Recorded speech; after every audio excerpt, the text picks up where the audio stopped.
ओम ब्रह्मदेवाय नमः। ओम ब्रह्मदेवाय नमः। ओम ब्रह्मदेवाय नमः।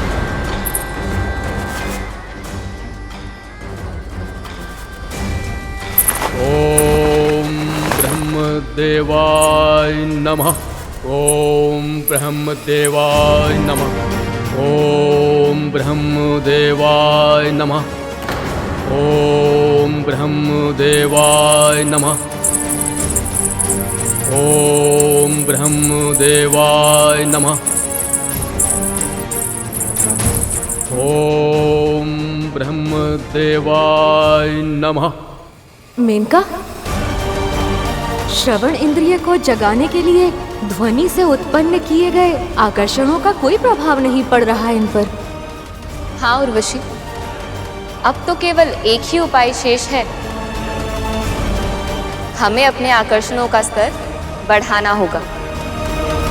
ओम ब्रह्मदेवाय नमः।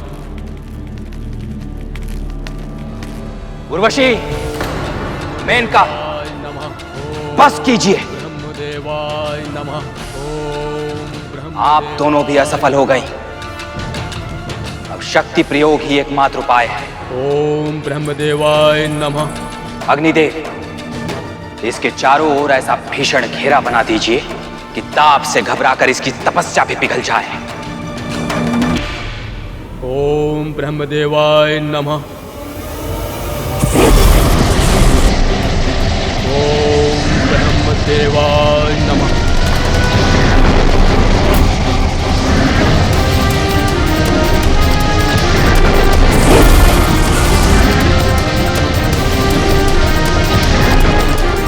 ओम ब्रह्मदेवाय नमः।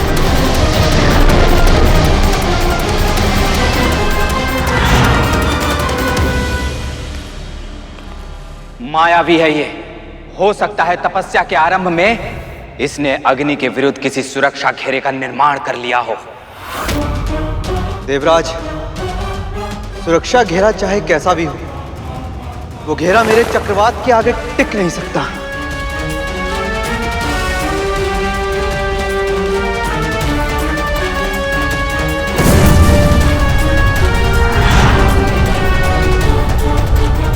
ओम ब्रह्मदेवाय नमः।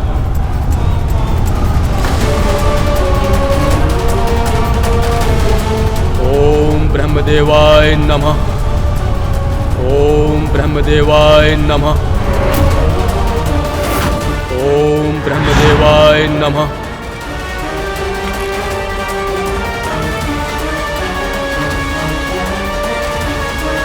जल ही प्रलय का माध्यम है देवराज। जब सृष्टि अपने अंतिम चरण में होती है तो जल ही विनाश का अस्त्र होता है। अब हिरण्यकश्यप देखेगा कि मेरी जल शक्ति का प्रभाव अधिक है या इसके तपो शक्ति का।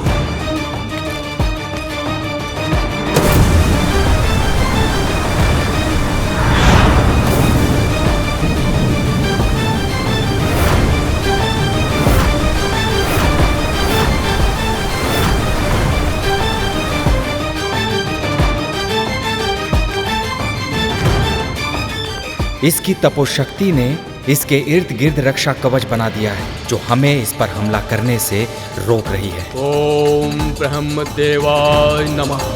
हे महादेव, हे शिव शंकर, मेरे पति की रक्षा कीजिए। उन्हें अपनी तपस्या में सफल बनाइए ताकि वो लौट के मेरे पास वापस आ सके। हे प्रभु, मेरे होने वाले बच्चे पर अपने आशीर्वाद का छत्र बनाए रखिए। उसकी सुरक्षा कीजिए, उसे एक सुखद भविष्य दीजिए।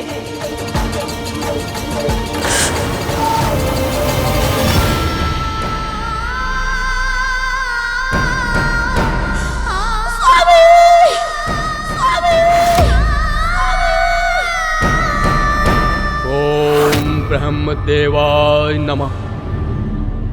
देवराज, हमने इस पे अपनी सभी शक्तियों का प्रयोग करके देख लिया, परंतु इसकी तपस्या भंग करने में हम विफल रहे। यदि ऐसा ही रहा तो इसका तपोबल में निरंतर वृद्धि होती जाएगी।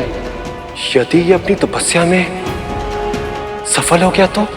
सफल हो पाए इससे पहले ही भूमि में मिल जाएगा वो। इतना अस्थिर हो जाएगा कि इसके शरीर का संचालन भी संभव नहीं हो पाएगा और फिर शीघ्र ही अपने प्राण गंवा देगा वो। और यही नहीं, मैं ये भी निश्चित करूंगा कि इसकी मृत्यु के बाद कोई और प्रतिशोध देने वाला जीवित ना बचे। परंतु देवराज, आप करेंगे क्या? हिरण्यकश्यप की पत्नी और असुरों की रानी लीलावती का अपहरण करूंगा और फिर उसके पुत्र का वध करके असुर कुल का सदा सदा के लिए विनाश कर दूंगा।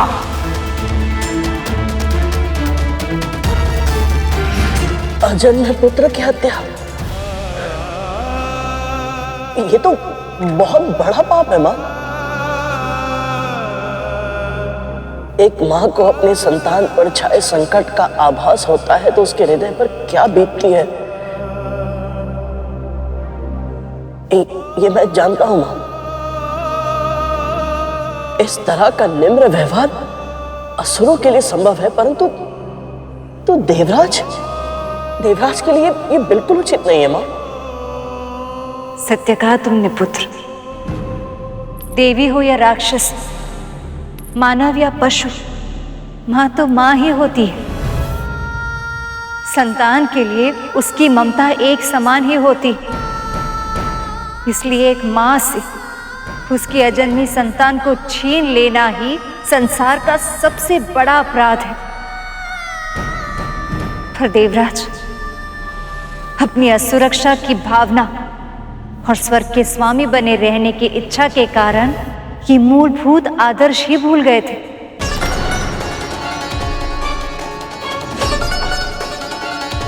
फिर क्या हुआ मां? पुत्र के जन्म लेने पर पिता का मुख भी ना दिखा पाऊं, इससे ज्यादा दुर्भाग्यपूर्ण और क्या होगा। मुझ पर कृपा कीजिए महादेव। ये मेरे गर्भ से निकलकर आपके इस संसार में आए, उससे पूर्व मेरे पति को सुरक्षित वापस ले आइए। महारानी, आपसे भेंट करने साधु पधारे हैं।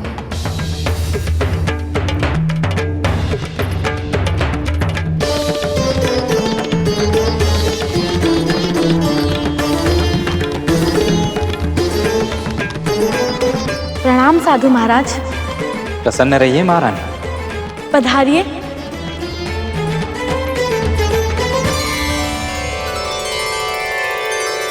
मैं आपके लिए भोजन की व्यवस्था करवाती हूँ।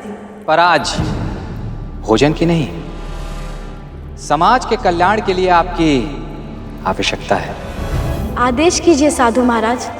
समाज कल्याण के लिए यदि मुझे अपने प्राण भी न्यौछावर करने पड़ेंगे तो मैं सहर्ष कर दूंगी।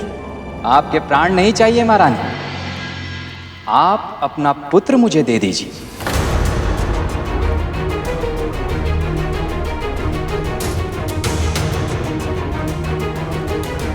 ऐसा नहीं हो सकता।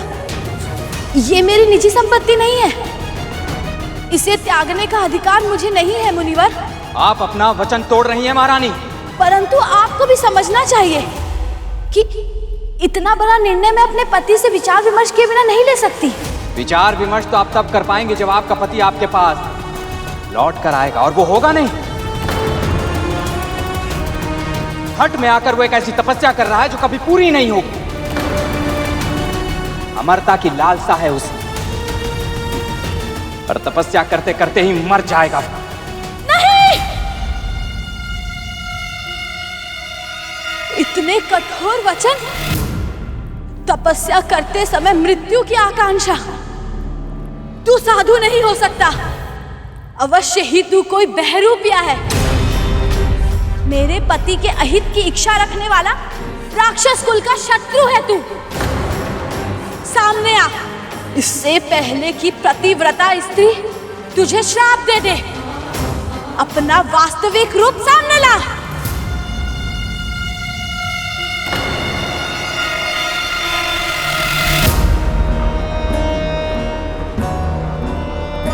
देवराज, मेरे पति के भाई हो तुम। मेरे अजन्मे पुत्र, अपने निर्दोष भतीजे के प्राण लेना चाहते हो। अपने हृदय में तनिक तो विचार करो, दया करो देवराज। इस निर्दोष बालक से क्या शत्रुता है तुम्हारी? अभी नहीं है, पर भविष्य में होगी। जो पौधा बड़े होकर प्राणों के लिए संकट बने, बालकाल में ही उसकी जड़ें उखाड़ देनी चाहिए।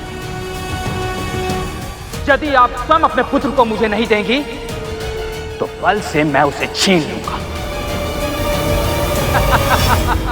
आपका अपहरण करूंगा मैं। पाप है ये। सैनिकों, बंदी बना लो इस अत्याचारी को।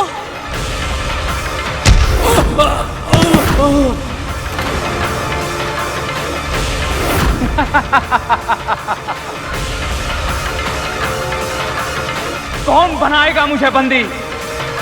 आपके सभी असुर सैनिक या तो मारे जा चुके हैं या घायल हो चुके हैं, और अब तो कोई अस्त्र भी उठाने वाला नहीं बचा यहाँ। पर ये भूल मेरी नहीं, आपके पति की है देवी। मीनाक्ष की मृत्यु के बाद उसे अपनी असुर नगरी को असुरक्षित छोड़कर यहां से जाना नहीं चाहिए था। अबला स्त्री पर आक्रमण करके अपना पुरुषार्थ सिद्ध कर रहे हो देवराज। वायुदेव, पूजनीय बनना चाहते हैं आप, वंदनीय कहलाना चाहते हैं ना आप सब। मैं आप सबके देवत्व को पुकारती हूँ।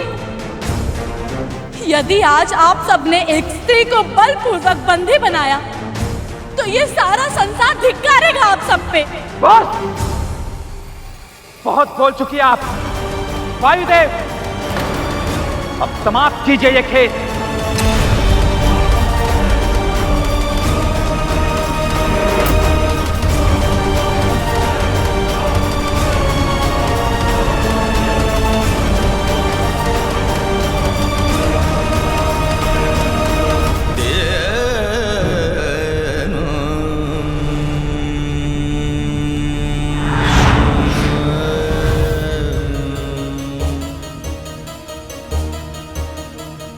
इतना घृणित कार्य, परंतु देवता ऐसे कैसे कर सकते हैं मां? और प्रभु ने उन्हें इतना नीच कर्म करने ही क्यों दिया? नहीं करने दिया। देवराज इंद्र को अधर्म के इस मार्ग पर और आगे बढ़ने से रोकने के लिए उसी क्षण प्रभु के परम भक्त नारद वहां पहुंचे। सुनो दासियों, इन्हें मेरे साथ ले चलो। चलो। ठहरिए देवराज।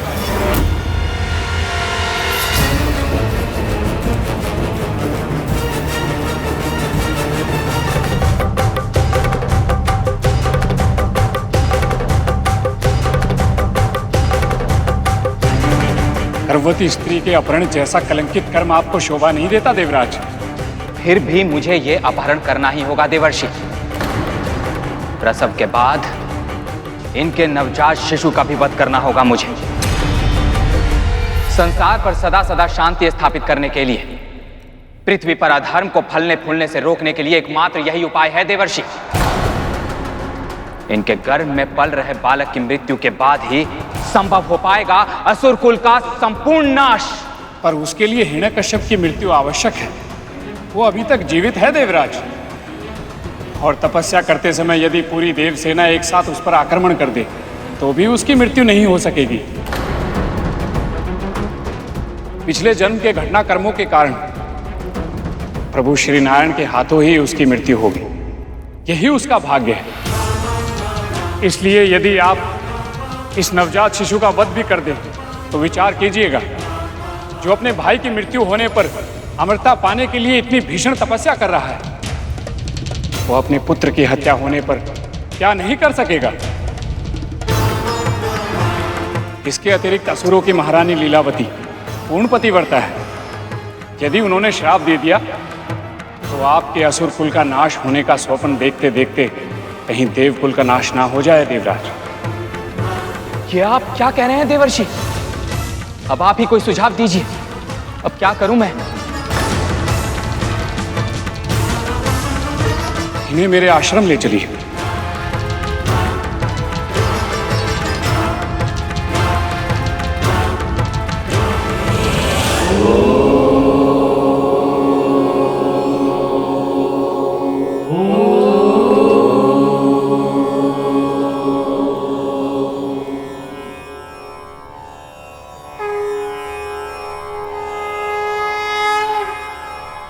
ओम नमो भगवते वासुदेवाय।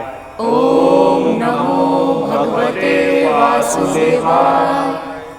ओम नमो भगवते वासुदेवाय। ओम नमो भगवते वासुदेवाय। ओम नमो भगवते वासुदेवाय। ओम नमो भगवते वासुदेवाय। ओम नमो भगवते वासुदेवाय। ओम नमो भगवते वासुदेवाय। अपने भक्त नारद द्वारा मेरे और मेरे पुत्र के प्राण बचाने के लिए आपका बहुत बहुत धन्यवाद प्रभु विष्णु।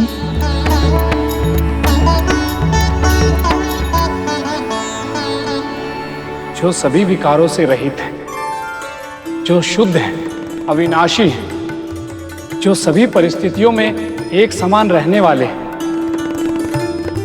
जैसे जैसे मैं इन सब के निकट जा रही हूँ, इसकी प्रसन्नता बढ़ती जा रही है। सर्वथा एक रस भगवान विष्णु को नमस्कार, जो सर्वव्यापी है, सर्वशक्तिमान है, एक रूप होकर भी अनेक रूप वाले हैं, जो स्थूल भी हैं और सूक्ष्म भी हैं, उन भगवान विष्णु को नमस्कार।